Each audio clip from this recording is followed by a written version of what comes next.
Professor Sapna Popley, our esteemed guests, Professor Raghuram from XLRI Jamshedpur, Professor Ranjani Swami from Goa Institute of Management, my colleagues, ladies and gentlemen.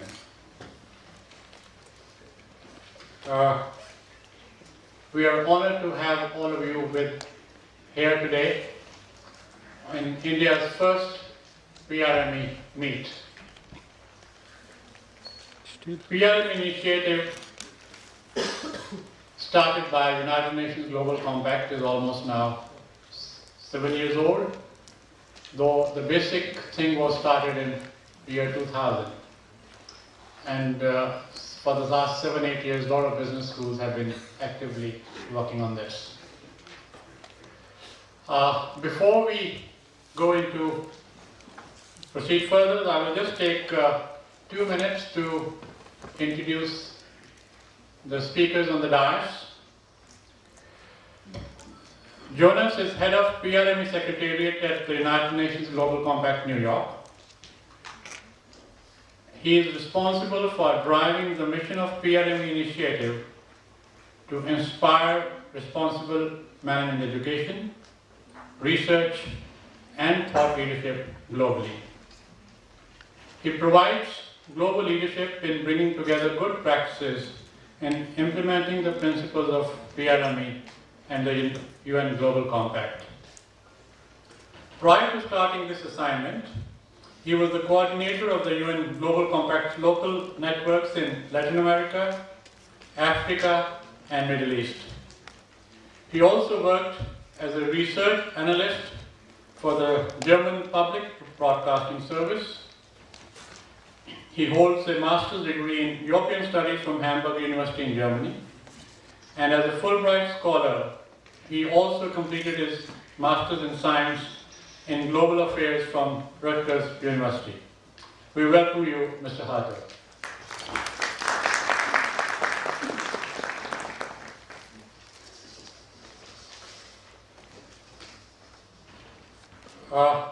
Professor Sapna Popley, Director, IILM Institute for Higher Education, has handled roles and responsibilities of a corporate executive, a teacher, trainer, researcher, and an academic administrator with 20 years of work experience.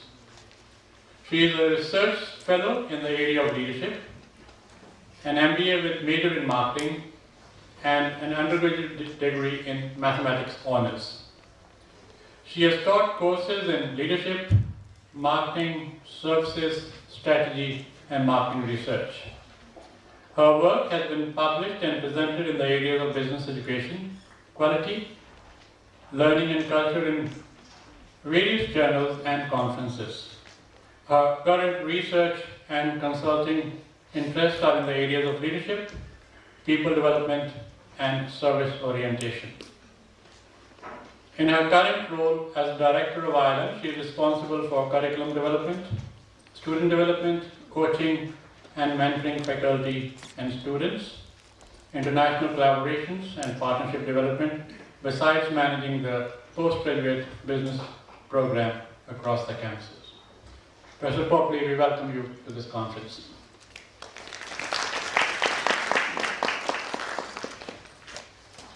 I would quickly run through the program overview for today and 2 days of international conference beginning tomorrow. Our first session will be addressed by Mr. Haertle, covering introduction, mission, and framework for PRME. He will take about 25 to 30 minutes. After that, we will have a question-answer session.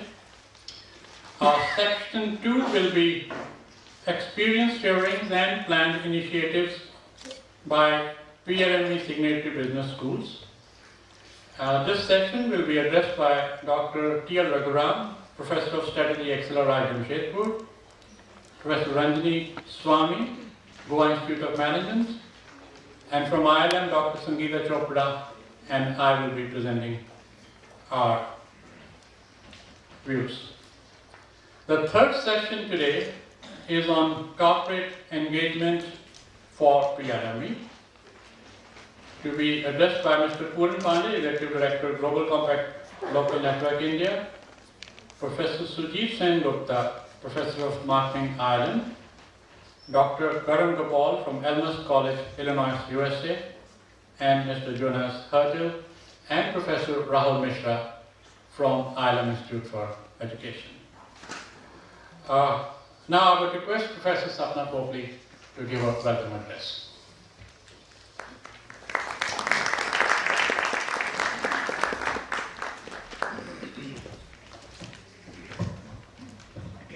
Mr. Jonas, Professor Chaudhry, Mr. Rai, distinguished members of the board, colleagues, students and guests, on behalf of IILM, I extend a very warm welcome to all of you to this PRME workshop and the very first India Meet and the next 2 days of the IILM Conference on Responsible Management Education and Practice. We are very pleased to partner with PRME for the workshop today and for the conference. The recurring and often cyclic economic crisis and the new world economic order that resulted from the last global meltdown in 2008 forced universities, especially business schools, to rethink the very concepts and fundamentals of management education. Despite sophisticated financial systems, we learned from the last crisis that it could be triggered by something as basic as the human fallacy of greed.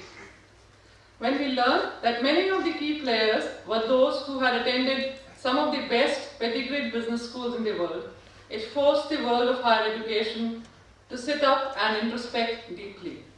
In broader terms, this critique is in line with the suggestion by Professor Ghoshal in 2005 that business schools do more harm than good, and that they ignore the human dimension of businesses and their responsibility towards social, moral, and ecological environment. Henry Mintzberg, as far as 2004, in his famous article, had categorized business school graduates as cold-blooded technocrats, lacking interpersonal skills, intercultural abilities, emotional and ecological intelligence, trustworthiness, or social responsibility. That may be an extreme viewpoint. Nevertheless, 6 years from the 2008 global crisis, it is a time and opportunity for all of us who have a stake in the future of management education to undertake a critical self-examination and self-evaluation of our educational practices so that we can bring about a transformation of our institutions from mere career training centers towards being enablers that develop student capabilities for delivering sustainable value for business and society. It was in such a backdrop that global institutions started to draw up conventions for responsible management education. It was a sign of the times and born in response to growing need for stakeholder value enhancement in totality, environmental and ecological care, and human welfare to be achieved in combined harmony. In the current academic environment, corporate responsibility and sustainability have entered but not yet become embedded in mainstream of the business-related education. The principles of responsible management education are therefore a timely global call for business schools worldwide to adapt their curricula, research, teaching methodology, and institutional strategy to the new businesses. We are honored to be inducted as one of the only 25 global business schools around the world to champion the PRME cause in India. IILM is the co-lead for the Faculty Development Group along with Babson College, USA and the Copenhagen Business School, Denmark. IILM is committed to the principles of responsible management education in letter, spirit, word and action. IILM's Vision 2015 states, IILM will be a leader in values-based management education and business-focused research. And amongst its values, the two that stand out for its commitment to responsible management education are A deep commitment to sustainable development and a green environment. B. An appreciation of the cultural heritage and socio-economic diversity of India. These flow into the program level goals and are embedded in the curriculum. As an institute and as individuals, we hope to be able to drive the agenda of responsible management in business schools in our region and in India. IILM has initiated work on a report on responsible management practices in India based on a survey of 100 organizations across sectors. The first report is planned to be launched at the second conference on responsible management education and practice scheduled for the 8th to 10th of January 2015. With this as the context and background, I once again welcome you all to IILM and to the 3 days of engaging conversations. May I now request Jonas to please take over and take us through the session. Thank you.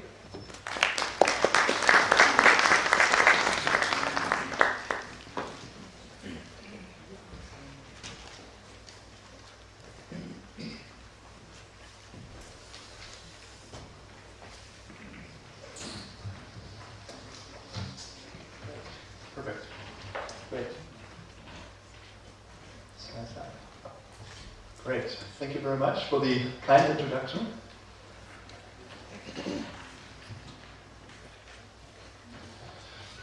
Perfect. So, thank you very much for the kind introduction. I'm very happy to be here at IILM. If I have now for the next half an hour the chance to introduce to you a little bit the program Principles for Responsible Management Education, it really gives me great pleasure to do so from a very global perspective, and I hope you bear with me for the next minutes.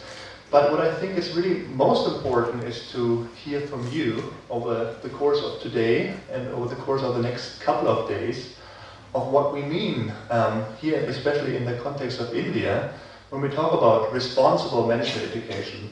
So while I want to introduce you a little bit at the beginning to the global movement and the global initiative that the Principles for Responsible Management Education now is, I very much hope that we can enter into a dialogue here, especially today at this workshop day, in order to do this self-evaluation that you were talking about, of how good are we, of how good are you as institutions of management education when it comes to teaching responsible management education. And related to that, of course, also the question of research. So, while I want to give you the overview, I do hope that we have ample time then, especially in the next session, to hear from some of the institutions that are with us of how your practices are going and how you evaluate that, and of course also where you want to go to. First of all, I also wanted to again thank IILM for making this event happen, because I think it's my first time to India here, and it has also been a little bit delayed because some of you might know that I was supposed to come in here yesterday, but due to a flight problem in New York, which currently has very, very cold winter temperatures, the flight that I was supposed to take didn't get me in here in time, so I only arrived literally 2 hours ago. So it's even better to be here now and to see that IILM has done such a great work in hosting and in organizing this first outreach event for Prime here in India. But this not only goes to IILM, but I think the thanks goes also to the other institutions here, especially the people that will talk about their institutions in the following session, because I know that there is quite a lot of activity already going on here in India when it comes to management education and responsible management education. So again, looking forward to it. So what I want to do now over the next 20-25 minutes is to give you very much in bullet points the overview of why we, and I'm saying we when I talk about the United Nations, have started for the last 14 years to more forcefully work together with the private sector on the one hand and with business education and management education on the other hand, in order to address some of the crucial challenges that we, through the United Nations, are tasked to address and to hopefully also to solve. So I want to do this introduction to the UN's perspective on partnering with the private sector and why this is necessary. Secondly, introduce you to one program that has been in place for the last 14 years, the UN Global Compact, that is doing partnerships between the United Nations on the one hand and the private sector, many corporations also here in India. And then thirdly, of course, to give... So let me see if I can actually handle this. Hopefully, here we go. Perfect. So, first of all, I wanted to take a step back because in the current context, when we talk about the challenges that the United Nations has set itself to address, one important challenge is the question of sustainable development. So this is, of course, one of the core objectives, apart from the peace and human rights agenda, that the UN has been addressing over the last at least 20-25 years, but it's actually one of the basic pillars of the United Nations, sustainable development, and trying to move into a more sustainable framework. So what you see here, just kind of to give you a little bit of a background, is actually in one graph the challenge we are currently facing, because you see here on this graph all the individual dots are individual countries according to the different regions. You see here the color scheme on the left hand side, and you see one of the big challenges is that when you talk about sustainable development, that we obviously have to find the right balance between the ecological footprint that many countries have that is way over a current sustainable level. So you see here on this axis here the ecological footprint of individual countries, and on the other hand, of course, on this axis the development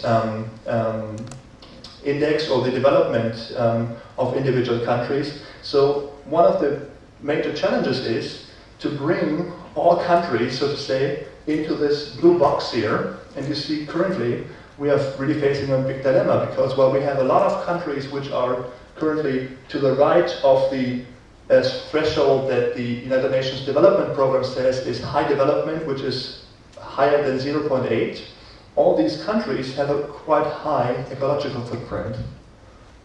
On the other hand, you have a lot of countries which are still below this 0.8 development threshold.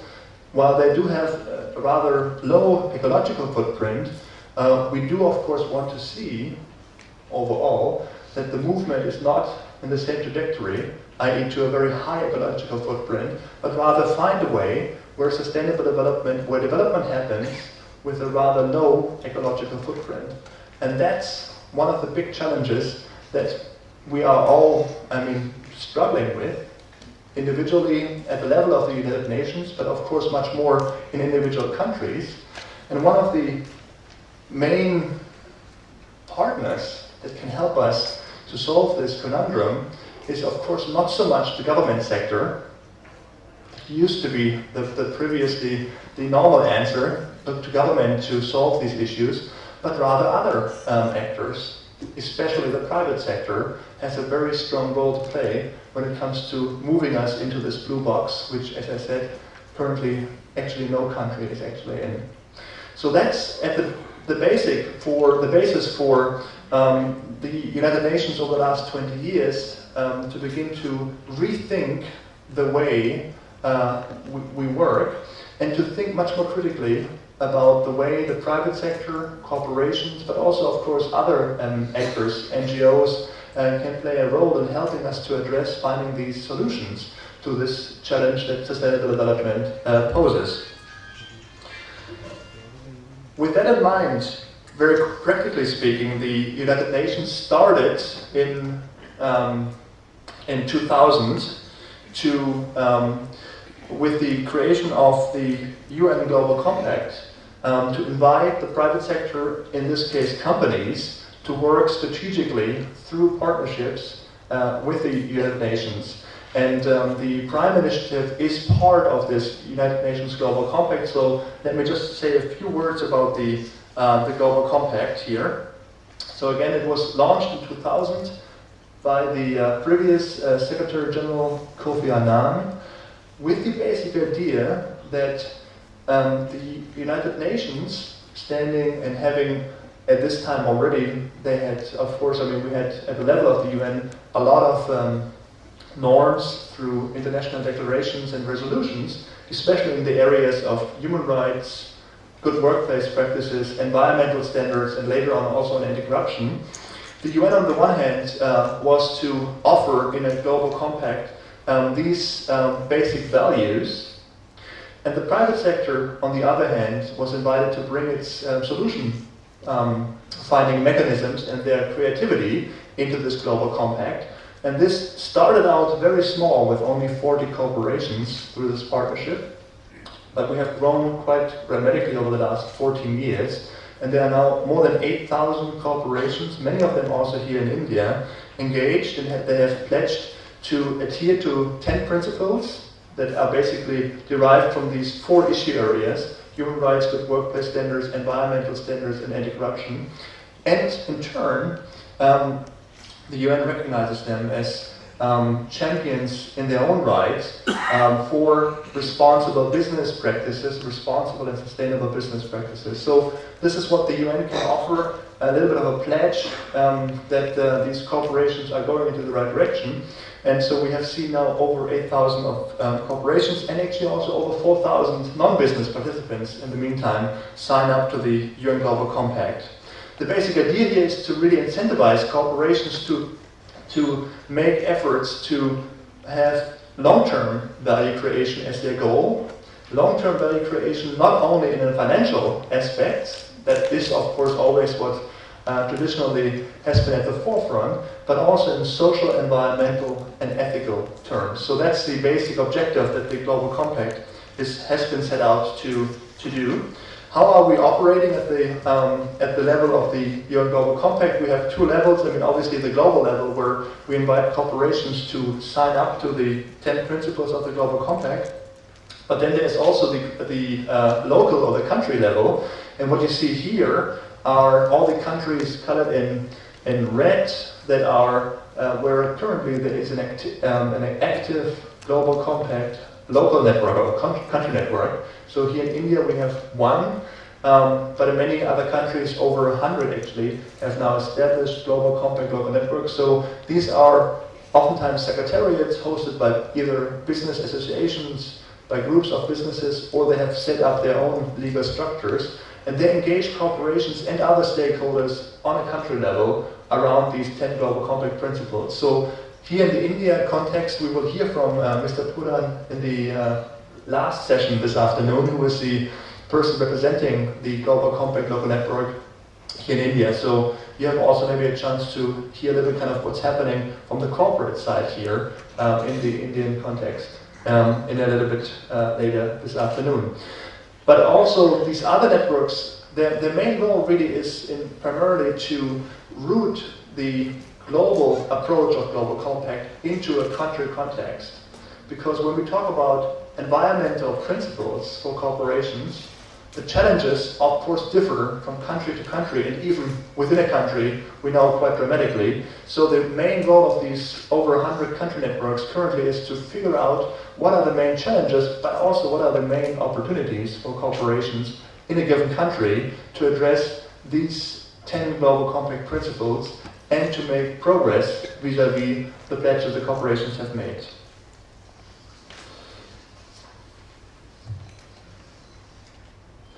Let me now turn to Prime and the way business schools have been invited to endorse in the beginning, of course, also the UN Global Compact, but more in its own right, how business schools and management education providers, institutes, but also universities have been invited over the last 6 years to make progress with regards to education. The basic idea back in 2006 was, when we started to think about the next steps for corporate sustainability at the level of the UN, was to think, how can we make sure that future business leaders, future managers also of non-business organizations, students, like many of you here in the audience, how can we make sure that we get already at the stage of business and management education a basic understanding of what corporations can do when they engage in the UN Global Compact. This led to a year-long process where we invited the voices from over 60 institutions worldwide to come up with a basic framework, and the result was then launched in 2007, and it's a set of 6 principles, and that's basically the framework of the initiative. These principles for responsible management education, which lie at the heart of PRIME, and which, as I said, were established in 2007.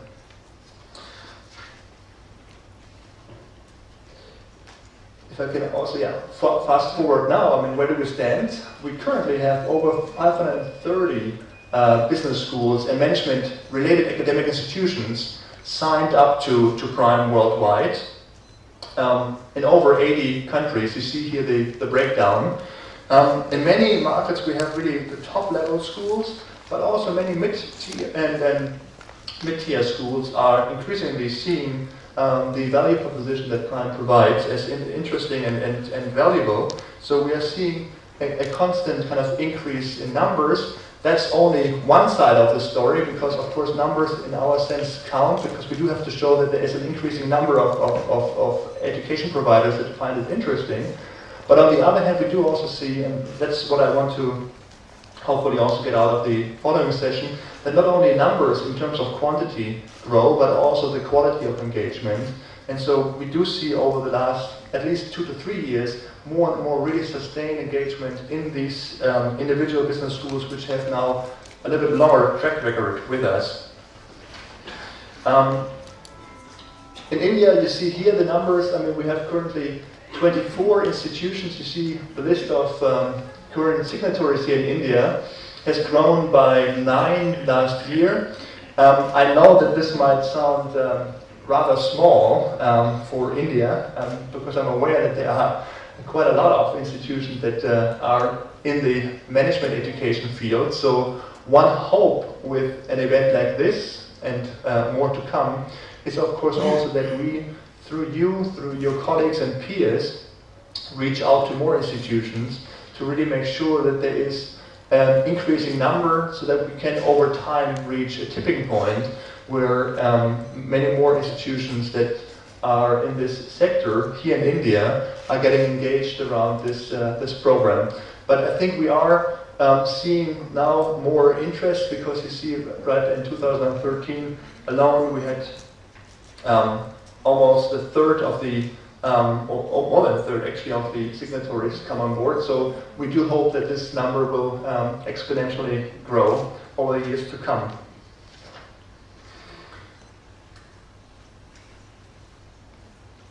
I already said at the basis of PRIME are 6 principles. That was the beginning, and that still stays. So when I talk about PRIME, or when I want to, how I want to just introduce you briefly to PRIME is in the following way.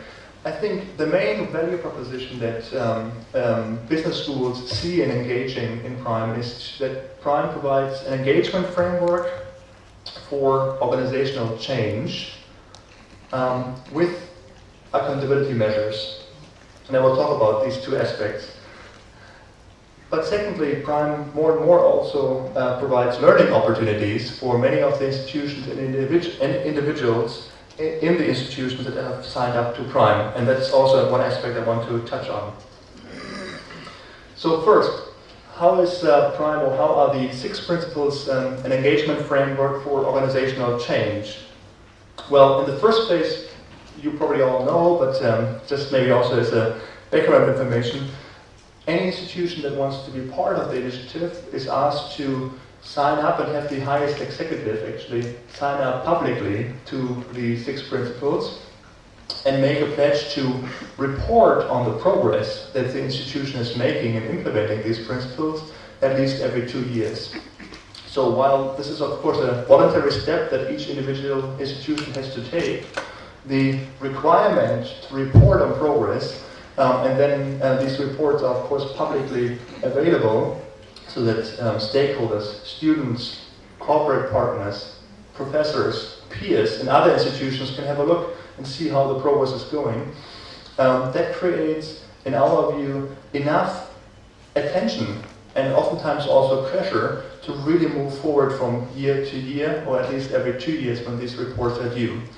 That is a requirement where we have now also got the mandate from the prime community to begin to delist those institutions which are not reporting their progress. So we do have a little bit of a mechanism there to hold business schools and management education providers accountable to the pledge that they have made.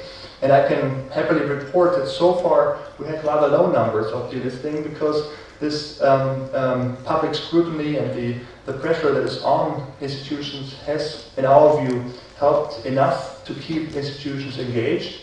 The entry level is of course very low, but at least this reporting requirement provides some measure of accountability. But as I said, so far we had rather low numbers of delisting, which gives me the idea that at least the mechanism is the right one at the moment for a global initiative of how we can continue to grow, but at the same time provide some accountability to the initiative. So just briefly, many of you will probably have seen these principles, but I wanted to display them here.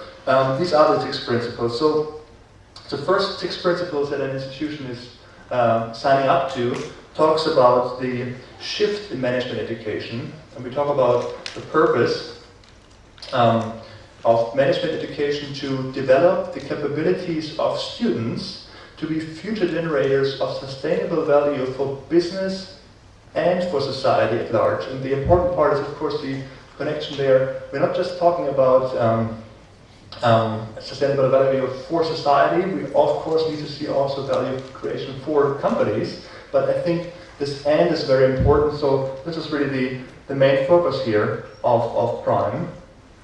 The second and the third the second principle talks about the values, and the third principle here talks about the method, the educational frameworks, material, and processes that are to be adapted in line with the principle number one and 2. The following principles, 4, 5, and 6, talk about further modes of implementation. I mean, number 4 actually talks about research and the way research is asked to be adapted, because obviously we know that many institutions are very research focused, and research obviously oftentimes then also translates into education, into courses. So it is important, of course, also to stress that aspect. The fifth and the sixth principle are modes of implementation. We do think that partnerships, especially with the corporate sector, are important in order to see that management education gets the message. At least those corporations which are forcefully plowing ahead with regards to corporate sustainability are important partners here. And dialogue does not only include dialogue with the corporate sector, but of course with all relevant stakeholders. And oftentimes we have seen that students are the driver in institutions to make change happen, because we have seen, or I've seen at least, in many countries around the world, that the current student population is quite aware of the challenges ahead of them, not only in terms of finding a job, or maybe even have a job already while you are studying, but also in terms of the societal and environmental challenges that we are all facing. So finding the right balance in your classes, be it for an MBA, be it for an undergrad, and making the right balance of business success, but also societal and environmental success, that's what many, many students around the world are more and more demanding, and that's oftentimes really the driving force for institutions to adapt the curriculum to these new standards of sustainable development and, of course, to responsible management education.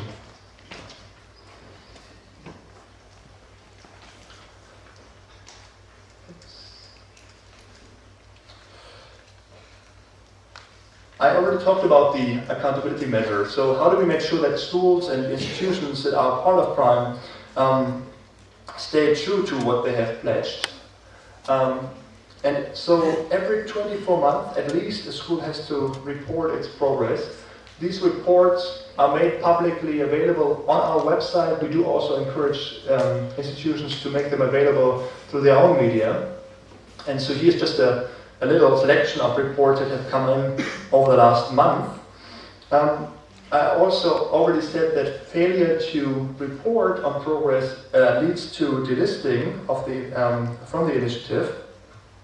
But apart from this being an accountability measure, what we've seen is that these reports serve much more also as a learning tool. And that brings me now to the second aspect of PRIME. So apart from being an organizational change framework for the individual institutions, we do see that PRIME provides more and more learning opportunities for individuals that are engaged in making the changes happen at the level of the institution.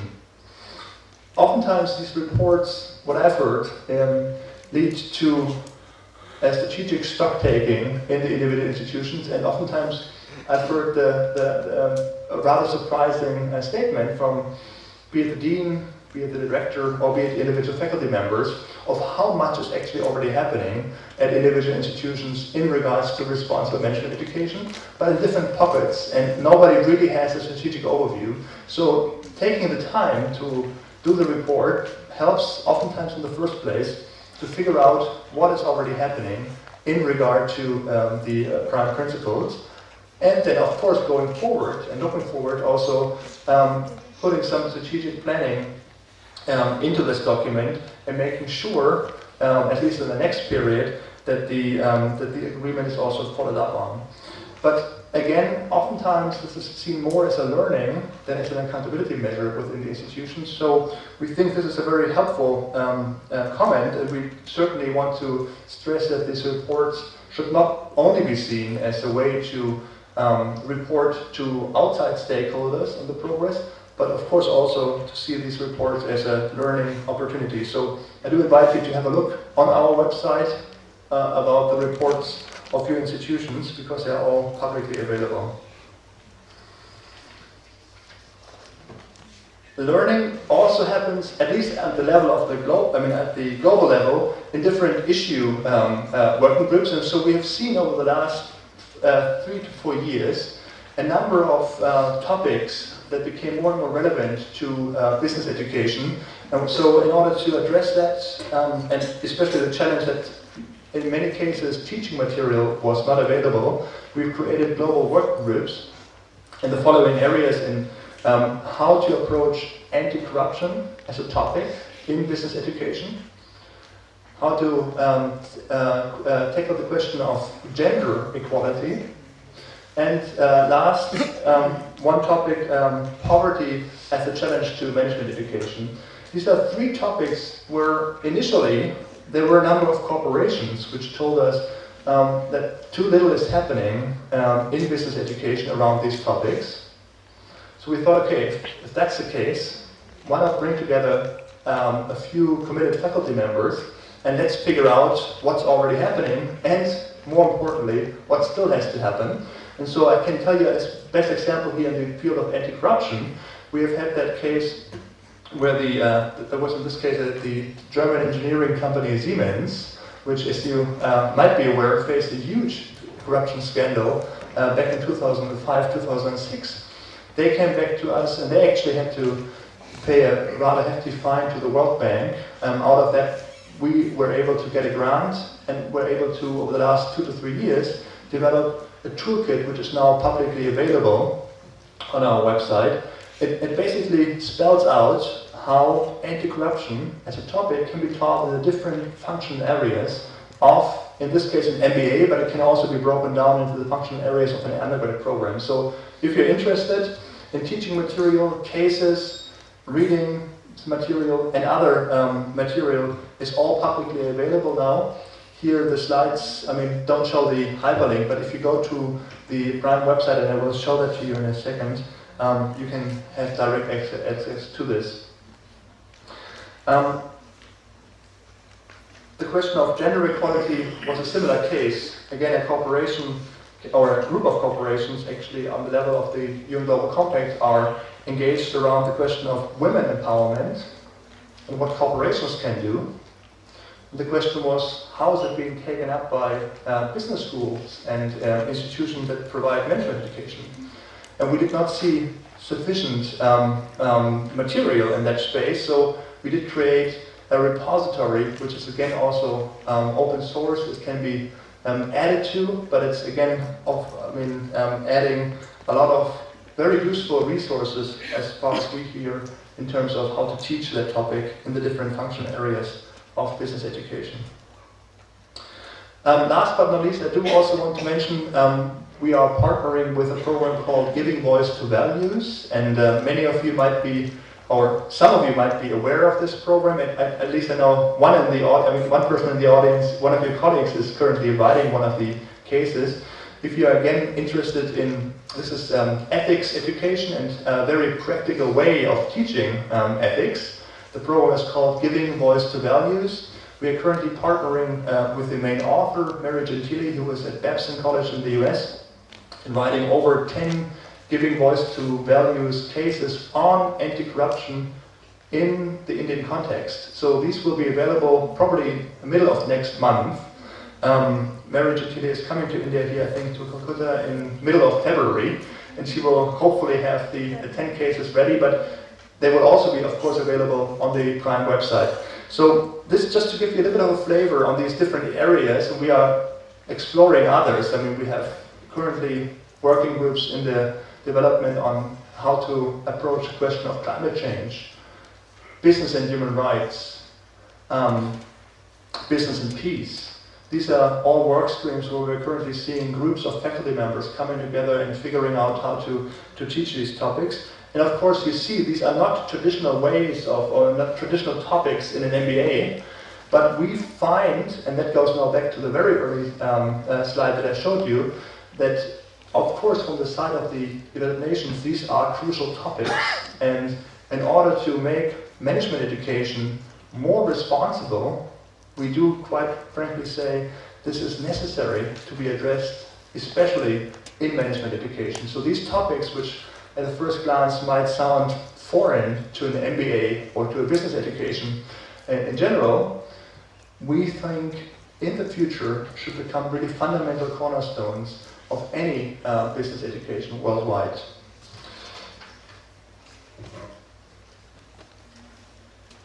Last slide here, then I open it for questions from you. Also over the last 1.5 years, we have actively encouraged signatories of PRIME to come together on a regional level. That means at least 2 countries, but in many cases actually more than 2 countries, and form PRIME regional chapters. These are sustained and ongoing activities that these chapters are offering, and oftentimes they started with meetings like this, a regional meeting or a meeting that took place once a year at different institutions in a given region. So you see here just an overview. We currently have one emerging chapter, Asia, which should include India, of course, but it's an emerging chapter with early meetings that took place in East Asia, Japan, China, South Korea. This year, or last year actually, in 2013, I must say, we went to the ASEAN region. We were in the Philippines. And so there is, of course, now also the question, how do we approach this question of a chapter here in the Indian context? So I'm also, of course, happy to hear your proposals and your suggestions throughout today and throughout the next couple of days. So I want to leave you with that, because this is really the way forward, apart from these global working groups, which we are supporting to help create learning material and teaching material. We are now also increasingly encouraging signatories to form chapters, so that apart from the global level, we have a very small office actually in New York, where my main office is, that at the level of the region and on the country level, much more is happening in terms of learning opportunities and activities that can help to foster a better understanding of how PRIME can be implemented in individual business schools. So this is also an invitation to you to think about over the next day or so, of how such a chapter could be established here in India, and maybe also in collaboration with some of the other Asian countries which are already very active in Prime. I want to leave you with that. I'll show you here on the last slide, yeah, hopefully you can see it, the 2 links to our websites. This is on the one hand the UN Global Compact, our mothership, so to say, the global corporations that are, and also local corporations which are engaged here. And then also the UN Prime website, where you find the links to the individual learning materials and of course to the individual school reports, which I was referring to. Thank you very much, and I'm now open to questions from the floor.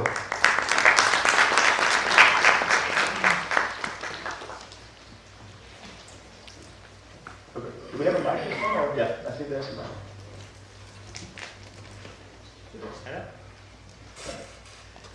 Okay. I have 3 comments. I have been a corporate buyer for 40 years, and during that time I have practiced balance scorecard and I have been trained by Professor Chaudhry. And also I am a practitioner for business excellence, both AFQ and market language. And I am also having some idea about performance management. These 3 things I am mentioning because they come to my mind when I heard you, especially about incentivization. You said the negative incentive is that you are delisted, and the positive incentive is that you are highlighted in your website. I'm thinking, would there be a good idea to think in terms of a business excellence type of recognition, public recognition, and that would incentivize, because maybe budgetary constraints stop you from giving them actual lot of money. So this is one suggestion, and the second is that since I have practiced balanced scorecard implementation, it may be a good idea to give the bird's eye view or strategic view. As you said, some of the people don't have, they are happening in small pockets, but people don't know what is the strategic happening. That can be used in that framework for balanced scorecard. That's my 2 suggestions. Good.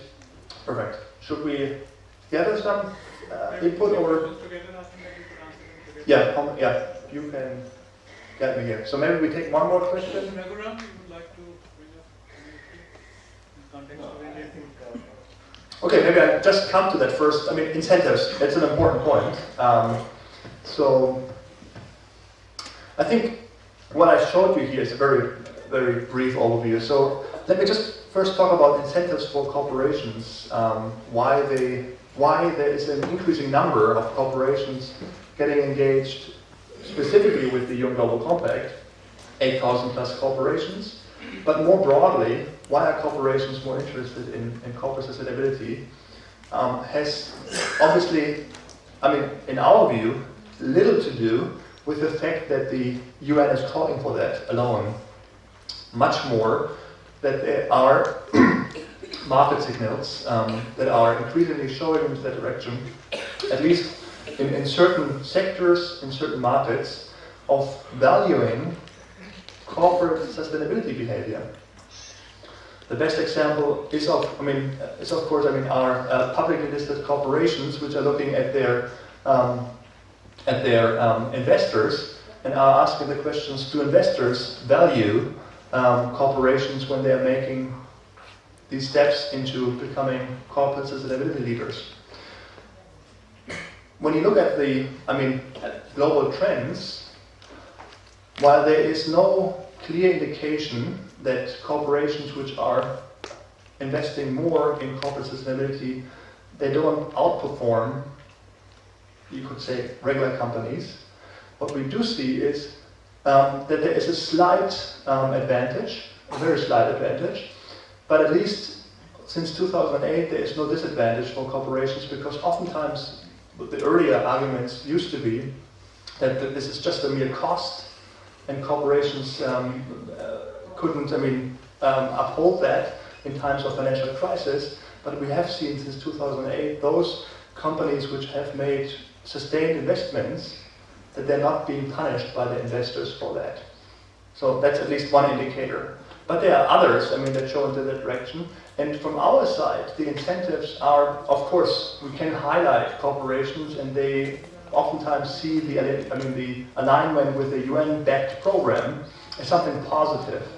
but we are quite clear that we are just a small force in driving corporations in that direction. So the incentives, especially the market-based incentives, are the major forces that will get corporations, and then also, by extension, business schools to think more strategically about these issues. That's, I mean, at least in our view, the number one issue. I mean, this moral argument that the UN can bring does not bring much more than just a little bit of attention, but not really sustained activities by corporations nor by business schools.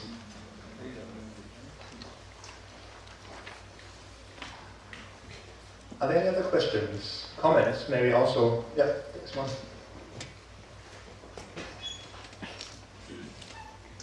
Hi Jonas, this is Vidhu Mathur. I'm from the IILM Bihar campus at Jaipur.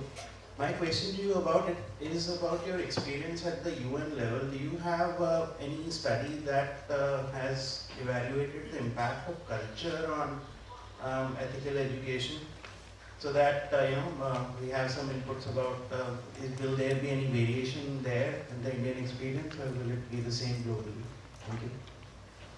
And in terms of culture, you mean? The impact of culture on ethics in education, in terms of receptivity or maybe response to ethical education and management. Good question. So I'm not aware of a UN study. If you were to help us to commission such a study, I would be very happy. What I'm very aware of is by just looking at these different chapters which I outlined here, which are in some cases already established, is of course that the question of culture is a very important one when it comes to responsible management education.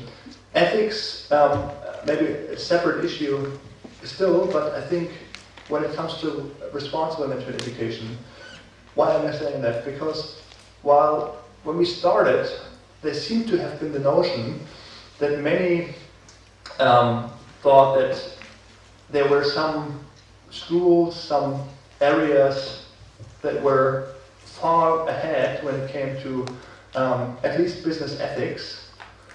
Over the last years, we have seen that when it comes to responsible management education, it actually is quite crucial to first figure out what the local, and you could also say the cultural context is. And I'll just give you two examples. I was in Japan 2 years ago, where a number of schools pointed to the fact that in the East Asian tradition, you have a concept of kyosein, living together as a concept. And while many corporations, when they started to think about corporate sustainability now in Japan, imported a Western concept of corporate sustainability, over time they figured out that the concept that they had in front of them had to resurface to better understand what they actually meant. So kyosein was the way they expressed corporate sustainability after a certain time. And that, of course, was also becoming more dominant than in business school education. Something similar has happened, don't ask me now for the term, in the Philippines 2 months ago when I was there, when I was also listening to people talk about the way they explained local concepts of building structures together in different villages. That was actually the concept that they understood was the responsibility the individual showed vis-à-vis the society, and that term was the way they expressed responsible management education. So yes, I do believe that culture and the cultural context is very important. So maybe we can also discuss what here, in the Indian context, or maybe there are different ways of expressing it because it's quite diverse, I'm already aware of that when we talk about India, but what is the concepts, or what are the concepts that you associate with responsible management education so that it resonates here in India with students, with corporations? That might also be an interesting question, and actually also very good research if somebody wanted to be interested in that. Good, are there any further questions? No, then we are right in time, I think. Yeah, thank you. Thank you.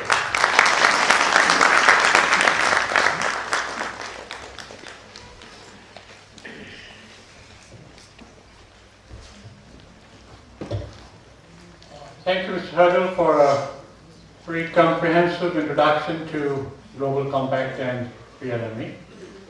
And thank you for introducing some new areas and thinking in this area, which we will definitely follow up. Now, we will have just 3-4 minutes break up to refresh ourselves, and then we start next session on experience sharing in area of PRME by different business schools in India. So please be here back in 3 to 4 minutes. Actually, we don't have a session break now. We'll just have the other speakers on stage in another 2 minutes. It's about time for the session. We'll just start in about 5 minutes. Right.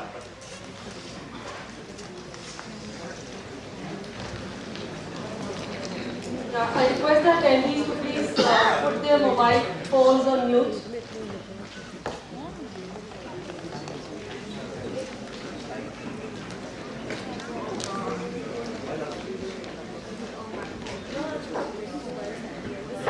Joining the social media.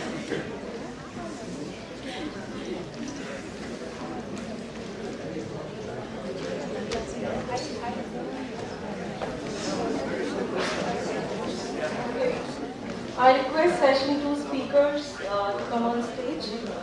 Dr. Shuchi Agarwal, Dr. C.L. Raghuram,